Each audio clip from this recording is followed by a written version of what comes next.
Hi guys! Welcome back to my channel, Rusho Family Vlogs. Hello guys sa inyong lahat. Sinipag po ako ngayon mag-voice over. Bali, for today's video guys, on the way kami ngayon sa clinic. Bali, kasama namin si Lucky para mapa-injectionan siya guys. Ayan, kung makikita nyo guys, sobrang behave lang ni Lucky dyan sa likod namin.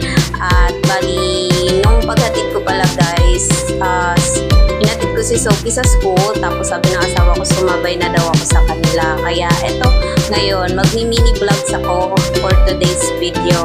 Ayan guys, thank you nga po pala sa lahat na nagsusupport ng aking mga video guys sa aking channels. Thank you po sa inyong lahat.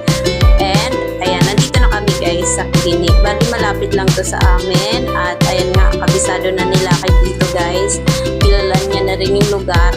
At ayan nga, babe lang siya dyan guys. Bali, kahit may makita siya dyan ng pusa tapos other dog, okay lang siya, hindi siya tatakol. Behave lang siya dyan, basta dyan yung daddy niya. Ayan guys, bali kanina kinilo pala siya guys. Sobrang taba niya na daw talaga. Kailangan niya ng diet at baka daw kasi ma-heart attack siya. Anyway, waiting na lang din kami dito kasi tapos na siyang injectionan dyan guys. Bali, mini vlogs lang pala to guys.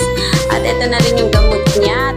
Thank you so much po pala ulit sa inyong panonood sa aking mga vlogs guys. At ayan na nga guys, hanggang